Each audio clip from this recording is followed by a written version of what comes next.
For Sunday, August 21st, you found the Georgia gang. Topping our agenda today, word of a federal takeover of state elections. Ted Turner Field is sold to Georgia State, we think, and there's a deadlock in the polls in Georgia. Some of the story up for grabs on the Georgia gang. From the Fox 5 studios, the Georgia gang starts now. And we're glad you could be with us on this fine Sunday. We're going to begin with a story that affects the November elections. And there's been word of it all over the place, but you have to search a little bit. And there have been references to the Homeland Security Secretary, Jay Johnson, wanting to take over our state elections across the country on the grounds that it is a cybersecurity risk. And Phil, you've talked to Brian Kemp, Georgia's Secretary of State, and it's true. Well, that's right. Secretary Kemp was on a phone call this past Monday with some others and Homeland Security Secretary Johnson, as you point out. And Johnson is saying that we're thinking of designating the state election systems as critical infrastructure, kind of like a power grid.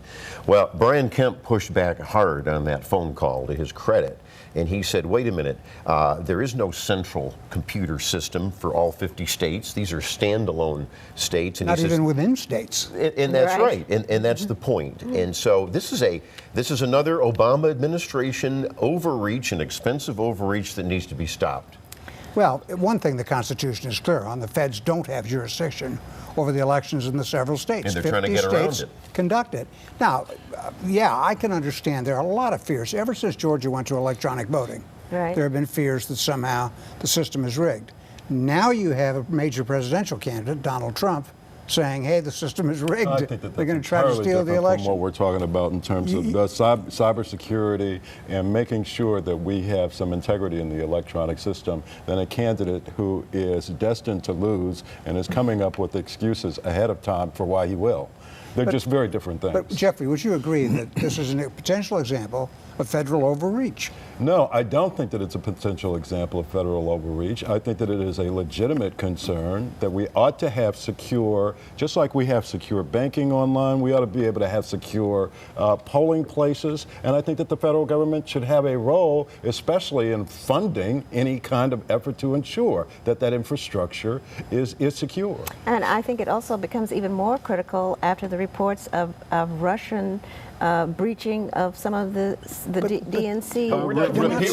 We're not doing internet voting. So a couple of states are. A couple of states. Yeah. One state is, and they're having trouble, so states should not be doing internet voting. You're right. Well, we should be doing internet voting. But that's where you get hacked. Yes, we should. No. It's whether you go into a polling place or you do it on the internet, you should be able, I think, to secure that line, that electronic connection. And that's all Jay Johnson is attempting to do. To say that we shouldn't have internet voting is to say that we should limit voting to a certain class of citizens. No, that's ridiculous. Fundamentally disagree. Show up and vote, get rid of early voting, stop all the gimmicks. It's Election Day Tuesday, get to the polls. All right, I'm going to change the subject because this remains somewhat speculative, but I do think it's a real threat. The federal threat is what I mean. This week, Kasim Reed, the mayor of Atlanta, got some pretty good news in completing the sale of Turner Field and the surrounding area to Georgia State. We've been talking about it for well over a year, and $300 million is the price tag of the investment around Turner Field. Is that right, Jeff? To be raised by private funds, as I believe. Well, $300 million is the amount of the investment by the private developers along with their partner, Georgia State and Oakwood Development. The purchase price, as the mayor revealed this past week, was $30 million, which is a significantly less sum, obviously. But when you look at the jobs created, the investment that's going to be made there in student housing, there's going to be a new baseball stadium, there's going to be retail, they're going to have a grocery store on that side of town finally. This is probably one of those huge investments along the lines. Everything the Braves wanted originally, by the way. Of Atlantic Station or Pond City Market. Right. Think about that. That's everything the Braves wanted originally. All of the things that the Braves did not invest in themselves. No, I mean, they are, in fact, a real estate company, so they should have been able to do that, but they didn't. They didn't own the land. They didn't own the land. What are they going to do? And they tried to get the city to work with them, couldn't do it. Now, the governor didn't seem pleased with this. Was that just a Was he just having fun with his old friend Kasim Reed? Well, no, but I think he's looking out for the taxpayers because, and Jeff, as you know, it's ultimately this project is the responsibility of the foundation of the school, Georgia State. and also, of course, the university. And that's the fine line because the governor says, we don't want state funds being used. That was the signal that came from his office, which is legitimate. I like the project. I think it could be done without state funds. But to say I don't want state funds being used for what? For acquisition of public facilities? Because, I don't know what the state funds would be used for, but it seems to me that we do that on a regular basis when it comes to turning previously private property or public property held by some other entity into state property. Well, I agree with you, Jen. It sounds like they also said they were partially kept out of the loop. That was that may be so, but the thing is they are planning to build dormitories, so certainly Georgia State can pay for the dormitory. That's what state funds are for. Yeah, there is a mixture of public need here, and I think that's. But the governor, I just think the governor was twisting Kasim's tail a little bit. That's what I think. But anyway, we learned this week that the feds, overreaching once again in every area of our lives, now plan to sue the state of Georgia over its system of what are called psychoeducational schools. Those are schools for children with behavioral disabilities, and I hope I'm saying that right. Autism, serious autism, and the like. I don't want to spend a lot of time on this, but they claim they're segregated, meaning not so much racially, though there's an element of that as well, but that they're not being mainstreamed in the schools with other normal kids. Yeah, this is a national trend. Everybody in education field knows that it is important to mainstream students with behavioral disabilities. Georgia has intentionally kept these institutions very separate, these schools for students with behavioral disabilities. Georgia has labeled them in ways that are often inappropriate, resulting in a racial disproportion, though when they talk about segregation, they're talking about the segregation of disabled students from the general population. It sounds and terrible it's important to mainstream those. It is terrible, and what's going on in the state is terrible, and I can guarantee you that the state is going to change the way it's doing things. Well, they're negotiating. They were very near a settlement. They couldn't reach. Now, a bigger story, again, that involves federal overreach. Do I have a theme here? Yeah. And that is that the Aetna Insurance Corporation is pulling out of 11 states health insurance exchanges, those things that were set up under Obamacare. One of those states is Georgia. That will leave 70 to 90,000 Georgians without health insurance. This Obamacare thing is kind of like a really well-running Swiss watch, isn't it, Phil? Full of holes. And what's going on, even Hillary Clinton says, we've got to look at this again and address it. You remember the liberals a few years ago said, give it 2 or 3 years and everything will be smooth. Guess what? Wrong again. And so I'm with Hillary Clinton at the very least. Let's relook at this. We need to have more patient choice. It's not affordable. Wasn't it called the Affordable Care Act? Isn't that what you told us? I think that there's some tweaks that they need to be able to make so that insurers are able to stay in the system. They ought not have to be required to lose hundreds of millions of dollars and remain in the system, and they're not. They can leave the system when they want to. And there are some federal regulations that they can change that will make that a little easier. But look, what's happening here is insurance companies, in order to protect their profits, can no longer exclude people with pre-existing conditions, and that's the main factor. Before Phil, they were able to cherry pick healthy citizens and exclude from health insurance those who had health problems, and that's fundamentally wrong. And that's what the law changed. I'm glad you're finally admitting. That's why it should have been Medicare for everyone. You're finally I knew you'd get there. I knew you'd get it. We got to get out. Absolutely, because now they're trying to make money. It shouldn't be for profit. But when a big boy like Aetna admits to losing that much money and pulls out of the system, at the very least, we have lessened competition, and that is not good. Right. All right, when we return, we'll turn our eyes to local news. We've got your King Family Bible, and we've got more economic development. Some good news on that front. Stay with us. Have a question or comment for the Georgia Gang? Visit their website at fox5atlanta.com. Turning to news on the local front, we begin with another long-running saga. This one, the dispute among the King children, the children of Dr. Martin Luther King Jr. and Coretta King. And Alexis, this week, before a trial, the judge awarded the King Family Bible and the Nobel Peace Prize. Is that right? The Bible Yes. and the Peace Prize. It was under dispute. To the family in the person of Martin Luther King III. Yes. And So is there peace in the valley now? I don't know if there's total peace in the valley, but let's hope there is. But Martin Luther King Jr., Martin Luther King III, is the chairman of the board of the family group. And so that's why he was given the Bible and the Nobel Peace Prize. And President Jimmy Carter had been involved in mediation with them, and he evidently his words precipitated this action. And so they agreed to. So it seems that Bernice has agreed to let Martin make the decision because she was outvoted. It was voted 2-1, Martin and Dexter against Bernice, to sell the items. So. Yeah, and so the question then becomes: do they stay in the trust, or are they put up for sale? We don't know. We don't know what they're going to do. Right. Going forward, we had 3 huge economic development events this week. We mentioned one of them. That would be Georgia State taking over the Turner Field area and revitalizing that part of town. But there are 2 more. One is an ambitious plan by the downtown business leaders. They commissioned a study by an architect to look at they call it the stretch plan, where they would cover the downtown connector. Was it Stretch or Stitch?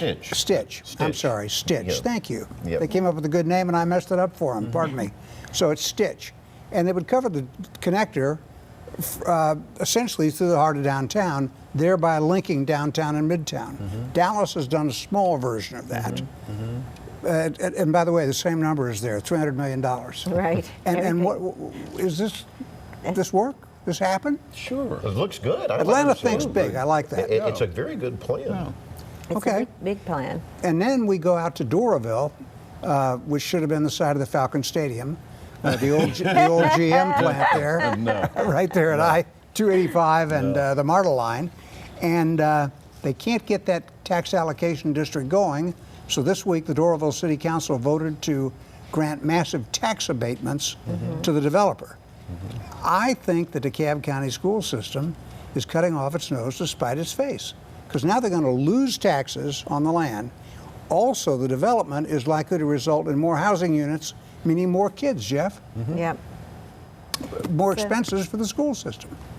Well, it seems to be the. Uh-oh, Jeff's working on it. I think we all agree on it. Are we all in agreement? But the thing is, with these tax allocation districts, they are intended to support business development, Right. For the long haul, so that further down the road, then you do get the benefit of the additional tax base. But DeKalb just doesn't want to play this time. Well, anyway, it looks like the project is moving. Yeah. I guess for people who look at that vast wasteland, that's But you're good. making a good point. My fear is, though, that it's going to be nothing but apartments, that they'll do the live part but not the work-play part.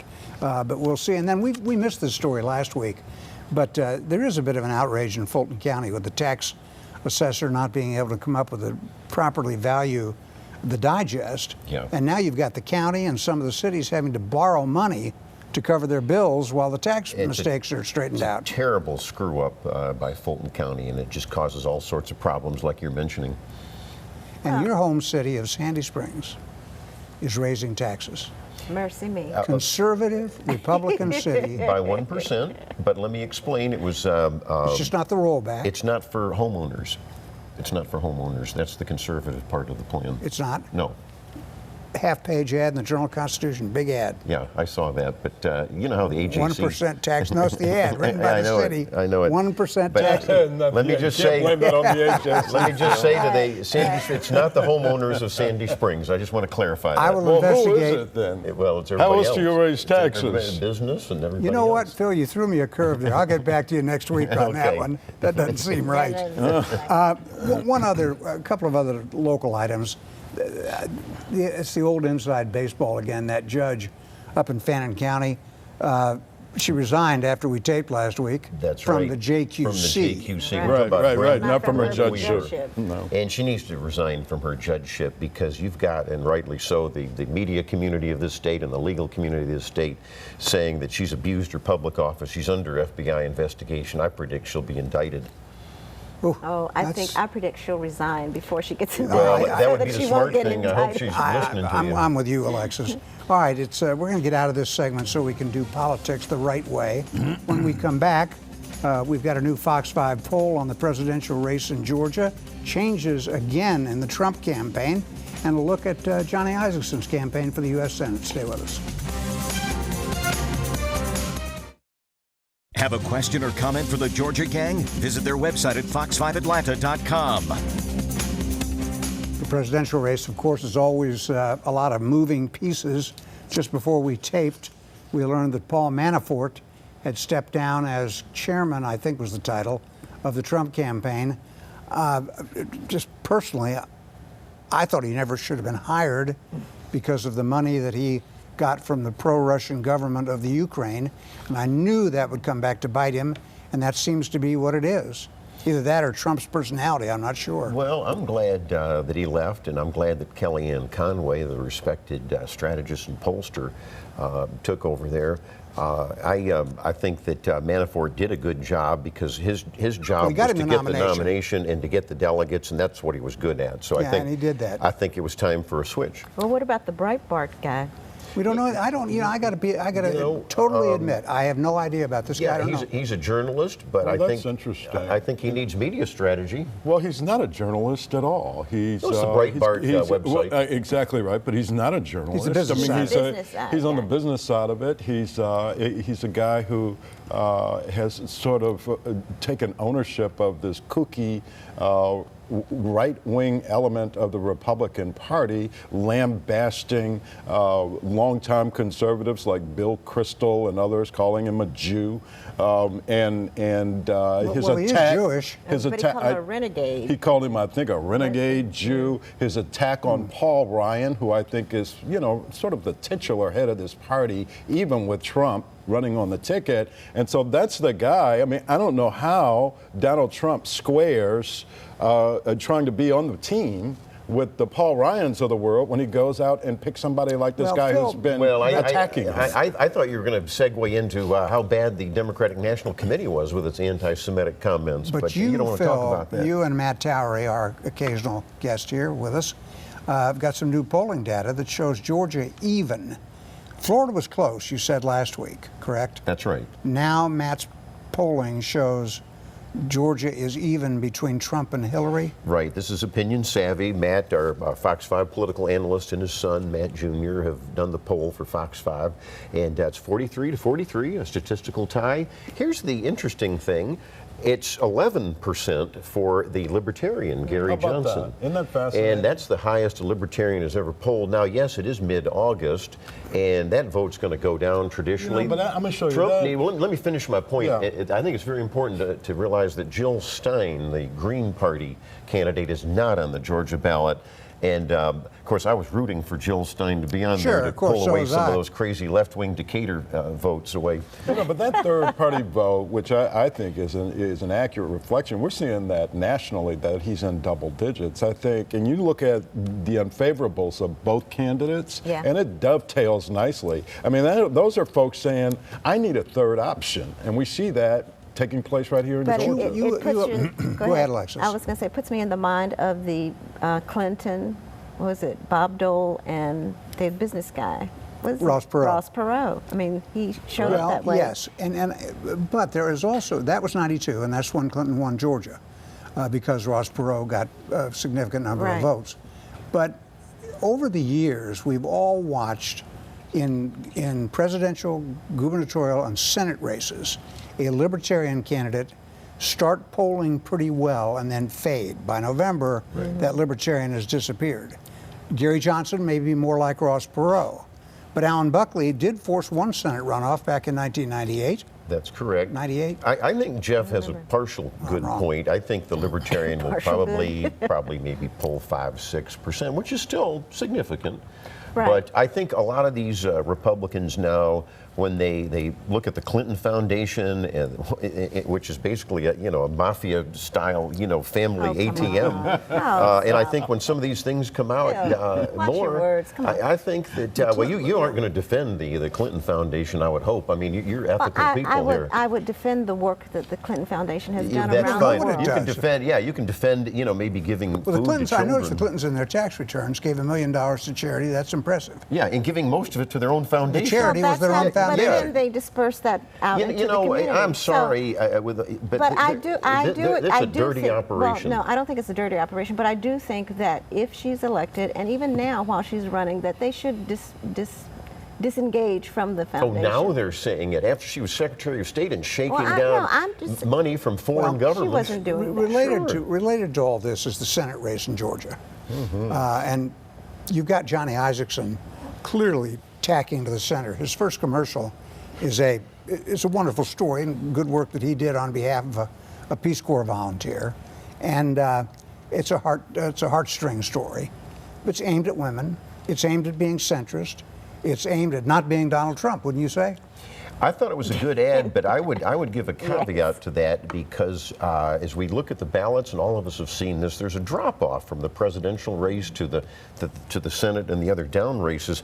I would argue that, and that was a good ad, and that was fine. I would argue that now he has to appeal to the Trump voters who are coming out in droves in Georgia. Well, so let me put a period on that. We just said it's even in Georgia. That should not be. That should not be. That's That exactly should right. not I mean, be. that's not supposed to happen in a red state. And you see the same thing taking place in states like North Carolina and South Carolina that would you And it's a otherwise lot be more than solidly Gary red. Johnson. Right. the That's libertarian. exactly right. But getting back to Johnny, I mean, I think that Johnny is seriously worried. He's worried about losing some of those Democratic votes. He's had one of the highest Democratic votes. He's worried about a probably runoff. he's probably had Right. more African American support than any Republican senator in the nation, right? And if you get too close to Donald Trump, you're going to lose that. And if you don't, I think that if you don't make a clear distinction between yourself and Trump, you're going to lose a lot of moderate Republicans as well. And I think that that's a legitimate concern. I of think theirs. he's Phil's a right. skilled- He can't Especially lose in a the tight conservatives. race like That's right. this. I think he's a skilled politician, and I think we're both right. I think you have to appeal to both segments. After all, it's a coalition. But I would say this: Donald Trump had an excellent week. He's had a good economic speech. He had a good speech on terrorism and homeland He had a security. terrible The week. polls are His tightening. campaign is in complete disarray. Chaos. He brought in these right-wing We gotta nuts, get out. and Paul Exactly. Manafort is out. You're upset. That's not a good And week. he's made a speech to African Americans with none Well, in the you're not audience. going to like anything Come on. Trump does from No, now I'm not. until November. But he's gotta had a get good out. week, and he also as we tape, You the can make him national your polls winner. are tightening. I know that upsets you. It does, because That speech to African Americans in Milwaukee was one of the best he's ever given.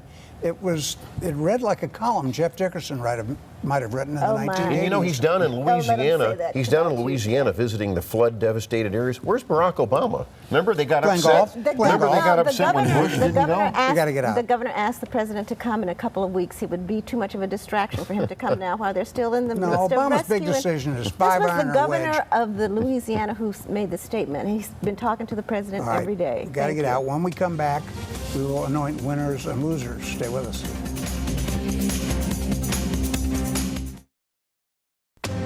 Time now for the week's winners and losers. And we'll go quickly here, and I'll start with you, Jeff. Thank you. Keisha Lance Bottom, she's my client in the interest of full disclosure, but she's done a great job negotiating this sale, making sure that the stadium, Turner Field. Yeah. Turner Field, making sure that the Hank Aaron statue remains in the city of Atlanta and the taxpayers are not on the, up for taking care of Is she this gonna run maintenance for and all mayor? of the other stuff. She, on the job that she's done, I think, at the Rec Authority, and the job that she's done bringing new voters into the city of Atlanta out in Southwest, she probably should. All right, Alexis, what do you have? Okay, I'm going to start with a point of personal privilege and congratulate the Booker T. Washington High School class of 1966. But you went to Douglas, didn't you? No, sir. I made it. I'm with that class. Oh, okay. And we got through high school without Google. How about that? And I also want to congratulate the Georgia Center for the Book. They gave out their awards this past week, and it included Jim Akmoody, who was a colleague of ours. He's written a book called The Class of 65, and Sue Siegel, who's written the book called The Wheels of the Tuk-Tuk, about the Indian bus, and Sandra Deal, the First Lady of Georgia, has written a book on the history of the mansion and the families in it. So All right, congratulations to them Center and for the the others. book that was. All right, Phil, what do you have? You know, my winners, I think we can all agree, are great great athletes, and I'm a little biased. My alma mater, University of Georgia, has been doing great, bringing in some medals. And there's one medalist. She has won medals in 6 Olympic Games, and that's Kim Rode. She doesn't get much publicity. She's a skeet shooter. Yeah. I think that's great. And, you know, our sometime guest panelist, Jennifer Hazelton, we always look out for our gang family, but she's now the new communications director for Georgia's Donald Trump campaign. She's going to do a good job, and those poll numbers are going to go up here in the state. She's already made a difference. And going back to your alma mater, the UGA swimmers alone won enough medals to have been an independent nation, and probably would be about 15th in the rank of nations after they won, I think, 11 medals. That was my quick count. We've got to get out. High school football is underway. College football is next weekend. That means all is right with the world. See you next week on the Georgia Gang. The opinions expressed in this broadcast are those of the panelists appearing in this program.